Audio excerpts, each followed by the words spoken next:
Welcome to the Common Man Football Show. My name is James Cobern, and today's episode, it's another listener request question from BAK122796.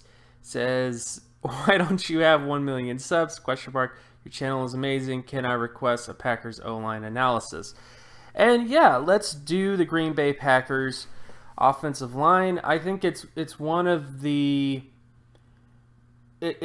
traditional offensive lines that most West Coast offenses try to make, which is they try to make the inside of the offensive line really athletic in terms of having, usually the best athletes are in the interior of the offensive line, and the guys on the outside have specific skill sets, which I'll kind of get into, to where they're not super duper athletic, but they are at least athletic enough to kind of hold up in sort of a fast, sort of West Coasty type of offense where you're getting rid of the ball fairly quickly, and you also have good flexibility traits as well.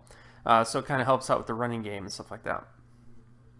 But the bottom line is we're going to look at the Green Bay Packers offensive line. Terms that you should be familiar with is athleticism terms: explosive lower body strength score, which is the vertical and broad jump measured against mass density. Mass density, of course, is weight divided by height. The speed score is the 40-yard dash measured against mass density, and then the flexibility score is the short shell / three cone measured against mass density. And the basic way to think of these athleticism tests, if you will, the 40-yard dash is obvious. It's really just saying how fast is this player from point A to point B. Explosiveness is really about explosiveness. It's about the explosiveness out of your stance. It's about how much power you have in your lower body in terms of your hips and ankles. And that's guys that have higher explosive lower body strength typically have more power, at least explosive power, in terms of their hips and their ankles. The flexibility score is specifically talking about leverage when it comes to offensive line, because the more flexible offensive linemen are, the more leverage they can get. Low man wins. If you're able to outbend your opponent as an offensive lineman, then you're able to control that opponent with leverage. And I think that's probably the best sort of way to explain flexibility when it comes to the offensive line position. Is that the more flexible you are, the more likely you're able to hold up and maintain leverage, and the longer you maintain leverage, the more likely that the running back has the potential to, pop off that 5-yard, 10-yard gain if you have that sort of leverage in place. So with all that stuff out of the way, let's get to the offensive line. We're going to go in alphabetical order. I selected pretty much the starting unit, added in one other player that I felt has a decent shot to potentially win a battle, potentially, in terms of Lucas Patrick, in terms of his athleticism testing. But I figured, I'll just cover the starters and then get into at least one guy I just wanted to highlight that has a lot of positives and should be, considered. At least you should keep an eye on him, is the best way to put it. Because there's some potential for him to take the guys in front of him's job, essentially. So starting out with Bryan Bulaga, he of course is the offensive tackle. Based on his data, has a 34.16 explosive lower body strength score, 65.31 speed score, and a 67.25 flexibility score. Based on my data since the 1999 NFL draft class, there's never been a multiple All-Pro or multiple Pro Bowl offensive tackle with his explosion score. There has been Pro Bowl players with his speed and flexibility scores. However, when you actually look at the averages at the position, again, this is the thresholds is just the bottom end thresholds. The averages just kind of gives a better picture of what the average athleticism is for Pro Bowl, All-Pro players. When you look at the averages, he's pretty much a below-average athlete when it comes to not only All-Pro and Pro Bowl tackles, but also starter tackles. Now, this isn't the biggest deal in the world because, again, all you're asking him to do is to be a starter, but there has been a lot of not gonna say backlash, but there has been a lot of people that are just not the biggest fans of Bryan Bulaga, and I can kind of see why. I mean, he's someone who, if he goes up against a certain type of opponent, like a super duper athletic player, he's not exactly going to be able to match the athleticism of that type of player. Doesn't mean that he can't win that battle, because the way the Packers' offensive line is designed is very West Coasty, and that they're not expecting Bryan Bulaga to hold up for a long period of time. You know, they're only expecting him to hold up for a little bit of time, so that by the time that he can't handle the super athletic guy, Aaron Rodgers already has the ball out.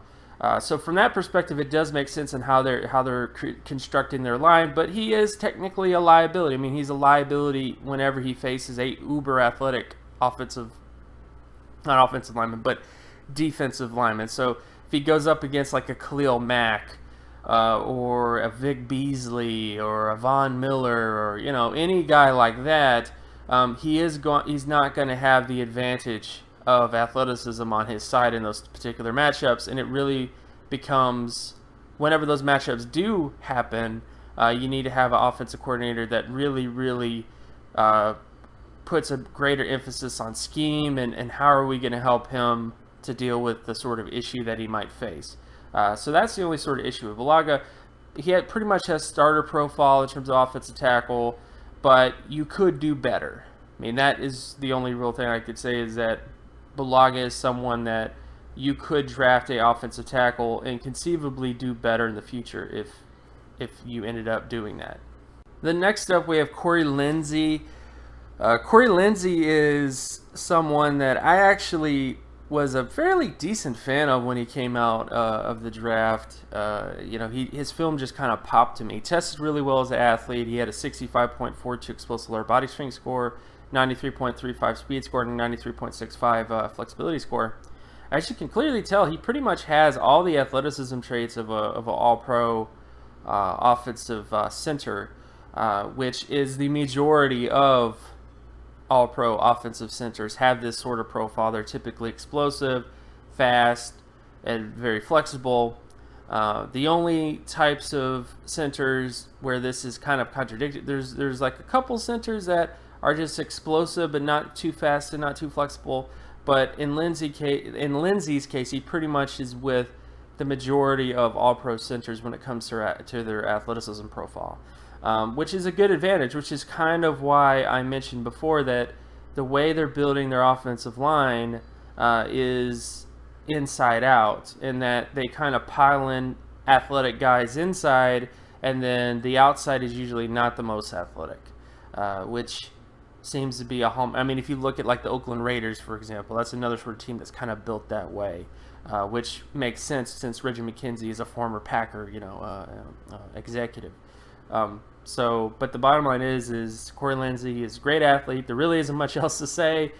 He pretty much has all the sort of athleticism traits that you would want out of a center, and he's just that type of guy. Like, he's just really solid overall, if not more so solid, in terms of his overall athleticism profile. Then we get to David Bahktiari. David Bahktiari has a 17.29 explosive lower body strength score, 86.39 speed score, and 69.42 flexibility score. Based on my data, again, since the 1999 NFL draft class, David Bahktiari does not have all-pro athleticism traits. There has never been a multiple all-pro offensive tackle since 1999 who did not have a 59.20 explosive lower body strength score, nor has there been a multiple Pro Bowl offensive tackle to have less than a 36.38 explosive lower body strength score. So those are two areas where he is a bit lacking. His lower body strength explosiveness, his explosiveness out of his hips and his lower body is where most of his issues exist in terms of athleticism.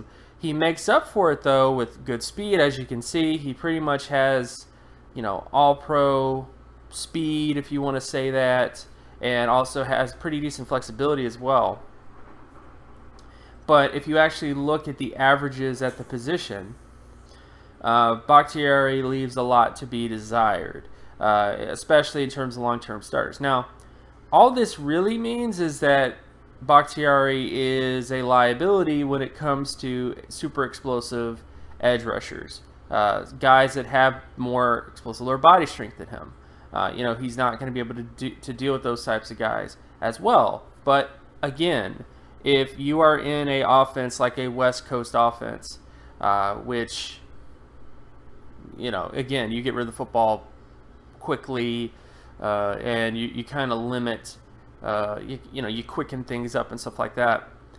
You can get away with having a guy with this sort of athleticism deficiency. However, it's not something that you could do better. That's all I'm saying.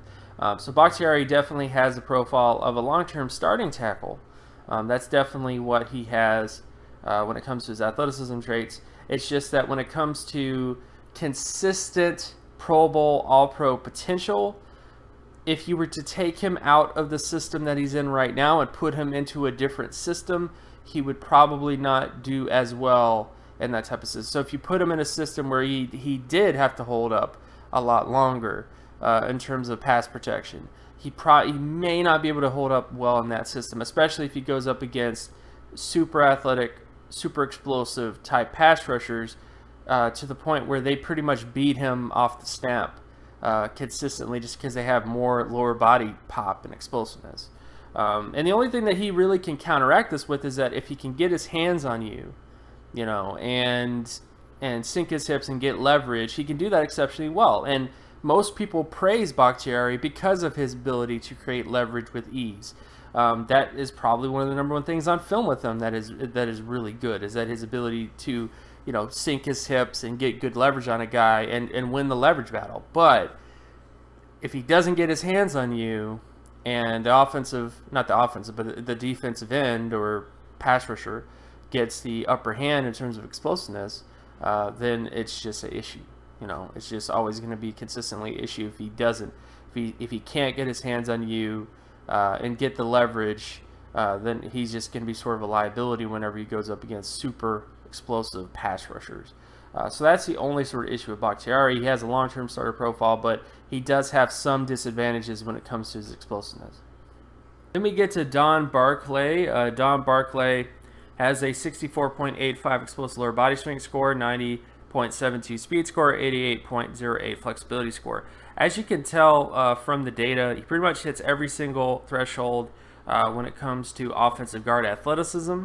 In terms of All-Pro potential, Pro Bowl potential, and starter potential, he hits all those sort of thresholds out of the park, which is, again, this seems to be the type of athlete that the Packers tend to go after. I mean, if you saw Corey Linsley's profile, very similar, explosive, at least above average explosiveness with great speed and great flexibility. So, in other words, they have a type at offensive guard, and that type is players that are fast, flexible, and at least above average explosive when it comes to their guard position. So Don Barclay pretty much has all the things that you're looking for in terms of athleticism at the guard position. When you actually look at his averages, he pretty much is within the averages of Pro Bowl offensive guards. Doesn't quite hit all-pro offensive guards. He's a little bit away from the averages there, but again, it's an average. So it's, being a little bit below average, that is not exactly the worst thing in the world, but he, for the most part, has a great athletic profile. I would expect good things from him in the future if he continues to develop. I think there's a lot of positives with him based on his athleticism at the guard position. Then we get to Jason Spriggs, and we already talked about David Bahktiari, but Jason Spriggs is a guy that the Packers drafted fairly early, in terms of day 2 of the draft. He's right behind David Bahktiari right now, and this is kind of why they drafted Jason Spriggs. I mean, in terms of his athleticism, he had an 83.26 explosive lower body strength score, 90.97 speed score, and 85.51 flexibility score. Based on the sort of averages at least the bottom end thresholds for All-Pro, Pro Bowl, and starter potential, he pretty much lines up with All-Pro potential based on his explosiveness, his speed, and his flexibility. And is kind of, I'm not saying that's why they drafted him. However, one of the issues that they have at the offensive tackle position, as I already showed with David Bahktiari and even Bulaga is that they don't have above average explosiveness. So Jason Spriggs is technically different from the types of athletes that they've typically targeted at the offensive tackle position. And when you actually look at his averages at the position, he lines up a little bit more with Pro Bowl averages than All-Pro averages, but it's still pretty good. It's still a pretty decent profile for an offensive tackle. And I am going to be very interested to see what the training camp battle's like, what he ends up doing and where his sort of future goes, because there's a lot of positives with him. I think there's a lot of potential with him, and I would not be surprised if in the future he eventually becomes either the starting right tackle or starting left tackle eventually. I mean, that is what the hope is anyways. If you draft offensive tackle day 2, you probably expect him to become a starter eventually. And I think that he pretty much has that potential based on his athleticism traits. Then we get to Lane Taylor. The reason I'm going with Lane Taylor is because he's, according to our lens, which could be true, could not be true. I mean, our lens is kind of all over the place sometimes, but Lane Taylor's technically considered a starter based on his athleticism traits.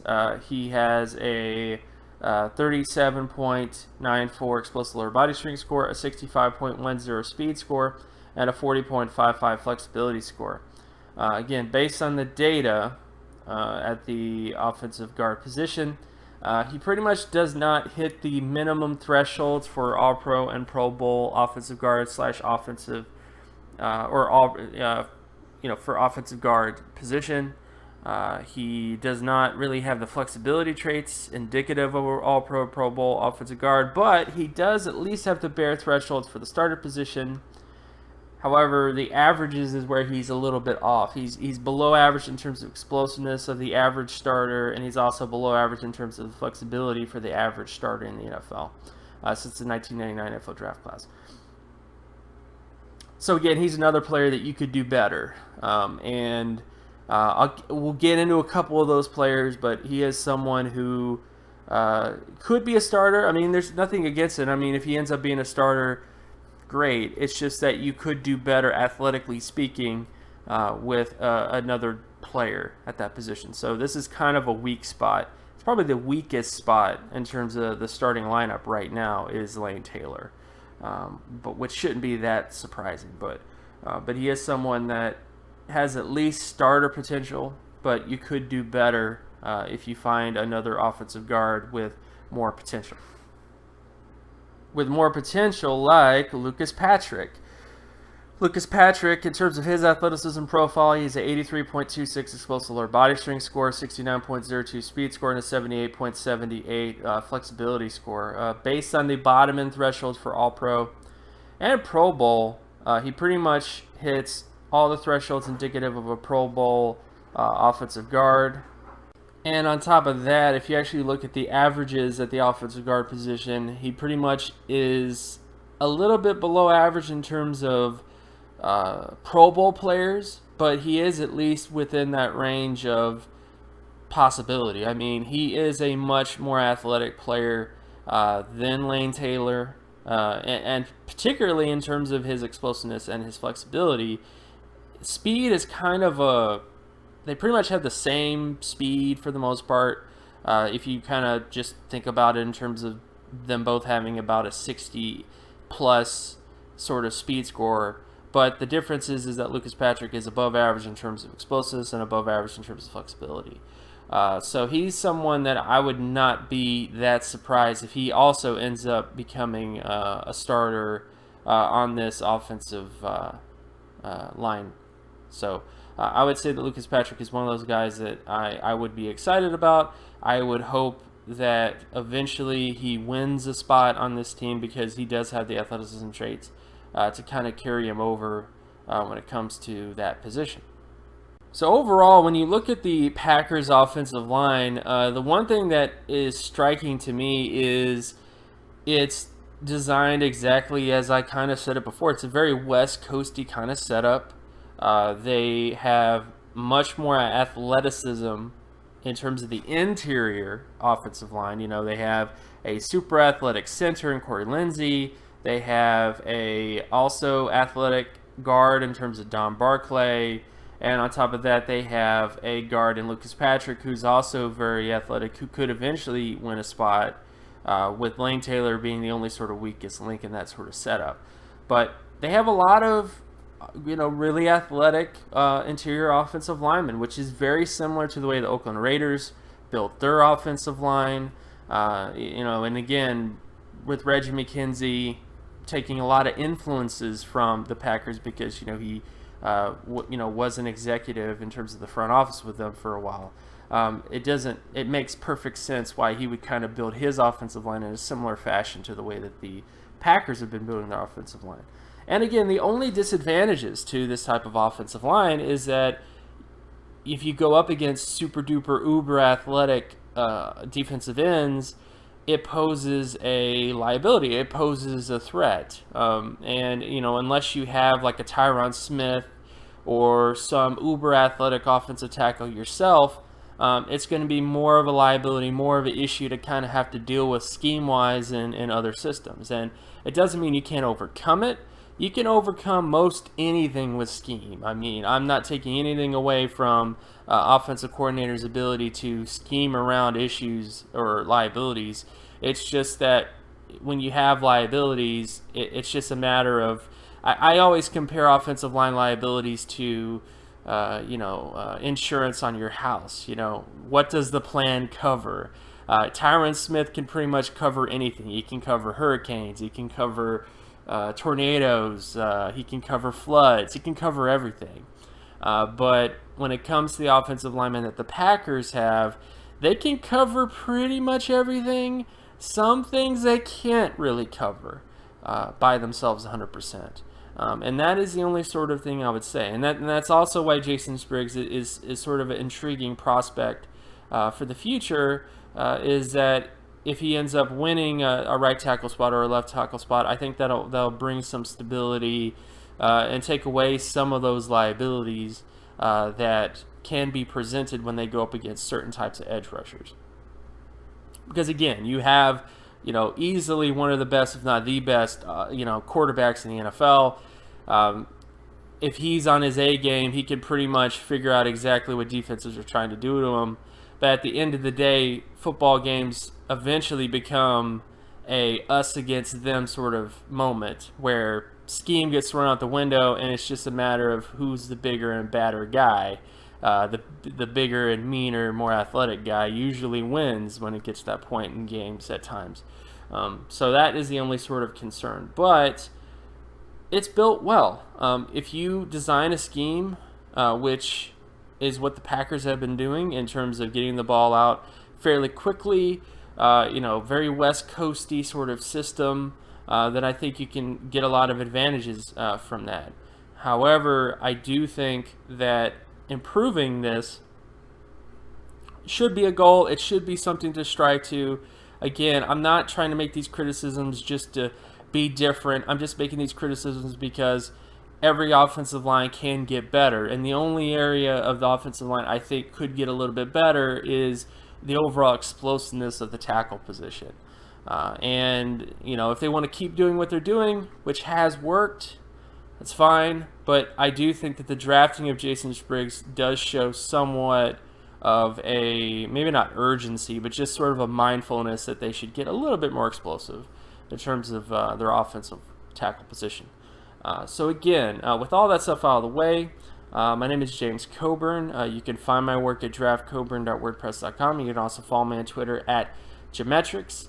And if you like this content and you want more content like this, be sure to leave a like and subscribe. Hitting that like button is the best thing you can possibly do in terms of letting me know if you like the content or you don't like the content. I mean, that's the best sort of way to tell me that, hey, if you like these offensive line breakdowns and you give a lot of likes, then hey, I'll do more sort of line breakdowns on other teams or other team-specific teams. And if you don't like the content, then you don't like the content.